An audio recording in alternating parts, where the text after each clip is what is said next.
Hello गरुडेरियंस and welcome back to the channel. अगर आप इस चैनल पर नए हैं तो चैनल को कर लीजिए सब्सक्राइब, क्योंकि हम यहाँ पर मार्केट इनसाइट्स के बारे में डिस्कशंस करते हैं ताकि आपको पता पड़ जाए मार्केट के अंदर एक्शन होने से पहले ही कि कहाँ पर किस स्टॉक के अंदर बाइंग होगी और किस स्टॉक में रिएक्शन होने वाले हैं। एक इतनी बड़ी ट्रेड डील हो रही है और कई सारे सेक्टर्स के अंदर कई सारे ऐसे स्टॉक हैं जैसे फार्मास्यूटिकल के, ट्रेड के, ये सब कुछ चेंज होने वाले हैं। मदर ऑफ ऑल डील हो रही है। यूरोपियन यूनियन की प्रेसिडेंट इंडिया आती है और कहती है कि वो सबसे बड़ी डील करने वाली है। इससे क्या होगा? इससे पूरा जियो पॉलिटिकल शिफ्ट हो रहा है। ये कोई बिजनेस डील नहीं है नॉर्मल, ये पूरा एक जियो पॉलिटिकल पैटर्न शिफ्ट हो रहा है और पूरा वर्ल्ड मीडिया इसको कवर कर रहा है। वर्ल्ड मीडिया ये देख रहा है कि कैसे एक देश जो है यूरोपियन यूनियन से इतनी बड़ी डील कर रहा है जिसके अंदर पूरा ट्रेड डेफिसिट जो यूरोपियन यूनियन का अभी हो रहा था चाइना के साथ, वो खत्म हो जाएगा। देखिए, यूरोप तो अपनी कार सेल करना चाहता था पूरे वर्ल्ड को, मगर ऐसा हो नहीं रहा है। वी ऑल नो दैट कि उल्टा चाइनीज ऑटोमेकर्स ही यूरोपियन यूनियन के अंदर जाकर के यूरोप के अंदर कार सेल कर रहे हैं, जिसकी वजह से इतना बड़ा डेफिसिट हो चुका है जिसकी कोई नहीं। यूएसए भी चाइनीज ईवी मेकर्स को बैन कर चुका है। तो ये कितनी बड़ी ड्रील होगी, ये देखते हैं और समझते हैं कि कौन कौन से स्टॉक ऊपर जाएंगे। इस ट्रेड के अंदर ये कहा जा रहा है कि 25% का अपसाइड मिलेगा जीडीपी को। सो देखना यही होगा ये कब तक पॉसिबल होता है। होगा जरूर, because India is having a great potential. And जितने भी यूरोपियन नेशंस हैं वो बार बार पिछले साल से यही ट्रिगर आउट कर रहे थे कि 30% तक ऊपर ट्रेड डील हो सकती है। मतलब ट्रेड जो है वो 30% अपसाइड हो जाएगा यूरोप एंड इंडिया के बीच में। ये धीरे धीरे होगा। स्टार्टिंग फेज के अंदर इसे 10%, फिर 20%, ऐसे कर करके इंक्रीज किया जाएगा। बट मेजर प्रॉब्लम ये जब हुई जब ये देखा गया कि यूएस एंड इंडिया की ट्रेड डील होनी थी, पर वो हुई नहीं। सही टाइम पे ट्रेड डील नहीं होना एंड कई सारी उसके बीच में अड़चने आना, जैसे कि भारत के ऊपर 50% का टैरिफ लगा देना और फिर उसके ऊपर 25% का और टैरिफ लगा देना। उससे क्या हुआ कि ये देखा गया कि यूरोप जो है वो इंटर हो गया।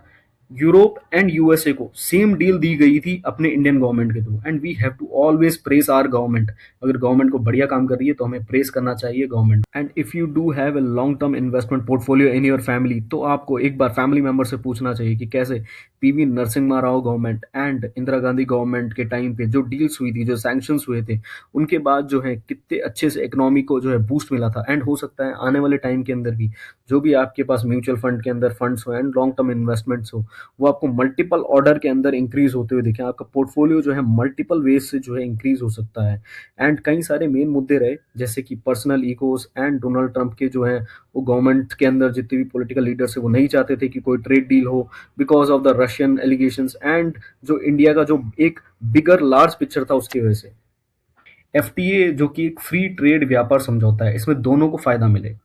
दोनों मतलब यूरोप एंड इंडिया को। कई सारे ऐसे सेक्टर्स हैं जो अपन अभी डिस्कस करने वाले हैं जिसके अंदर फ्री टैरिफ पूरा का पूरा जितना भी है कोई टैरिफ नहीं लगेगा। ट्रेड जो है वो इजी हो जाएगा, चाहे से वो कार्स हो, चाहे से वो आईटी सेक्टर हो, चाहे से वो कोई सी भी एक गवर्नमेंट एजेंसी क्यों ना हो, उनको भी फायदा मिलेगा।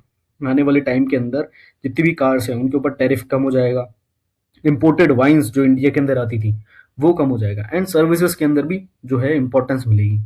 इंडिया कंटिन्यू ऐसी डील्स करता रहेगा जिसकी बदौलत इंडिया को जो है आने वाले टाइम के अंदर सेम सिचुएशन ऑफ डील जो है पूरे वर्ल्ड से मिलेगी। धीरे धीरे करके इंडिया जितने भी कंट्रीज है पूरे वर्ल्ड में उनके साथ एक फ्री ट्रेड एग्रीमेंट कर लेगा, जिससे हम जितना भी डेफिसिट है वो पूरा का पूरा कवर कर पाएंगे। इस टाइम पे सिर्फ और सिर्फ इंडिया जो है वो कपड़ा एंड जूतों के व्यापार में ही आगे है यूरोप के अंदर, और उसके अंदर और आगे बढ़ जाएगा। एंड उसके अंदर जितने भी टैक्सेस लगे थे स्पेशली यूएसए से वो हट जाएंगे।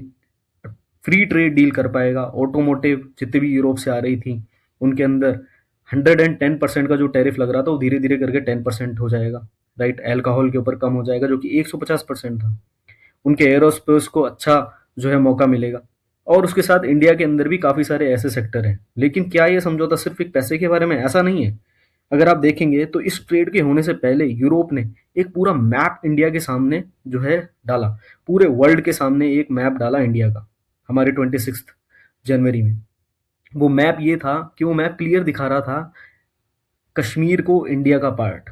राइट, ये एक जियो पोलिटिकल पोटेंशियल चीज़ है, ये बहुत ही बड़ी चीज़ थी। बदले में हमारे इंडियन आर्मी ऑफिसर्स ने अनंतनाग की पहाड़ियों पे जो अटैक हुए थे बम्बार्टमेंट, उसको भी क्लियर रिकग्नाइजेशन दी। एंड उसके साथ जितने भी हमारे रेफेल जेट्स थे, हमने यूरोपियन यूनियन से जितना भी ट्रेड डील के अंदर जो भी हमने डिफेंस डील की थी, जो भी हमने वेपन्स उनसे प्रोक्योर किए थे, वो सब हमने शोकेस किए। वो दिखा रहे थे कि हम जो है कितने पोटेंशियल है। अब इससे हमारे डिफेंस जितने भी सेक्टर हैं, जितने भी हमारे डिफेंस के अंदर जो भी कंपनीज हैं, उनको भी बढ़त हासिल हुई, राइट। पिछले 1-2 सालों से ही, जैसे आप एक्स देखो या फिर कोई भी जो है मतलब पूरे वर्ल्ड मीडिया के अंदर या फिर जो है जितने भी सोशल हैंडल्स देखो, उस पे इंडिया का प्रॉपर मैप दिखाया जा रहा था। पिछले 1 साल से हो रहा था ये। अब ऐसे कौन कौन से सेक्टर हैं? फार्मास्यूटिकल सेक्टर हैं, टेक्सटाइल सेक्टर हैं, केमिकल सेक्टर हैं, राइट।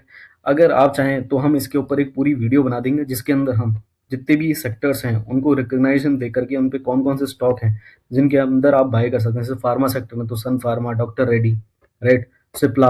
अभी सिप्ला काफ़ी डाउन है। अभी कई सारे hospital sector and pharmaceutical sector down है, आईटी सेक्टर डाउन है। टीसीएस, इन्फोसिस, एचसीएल, उन पे बाइंग कर सकते हैं। टाटा मोटर्स को एक बढ़त देखने को मिलेगी, राइट।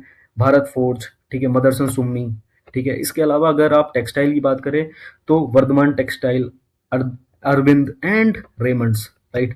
ये कुछ सेक्टर्स हैं एंड ये कुछ स्टॉक्स हैं जिनके अंदर अपन को बढ़त देखने को मिलेगी।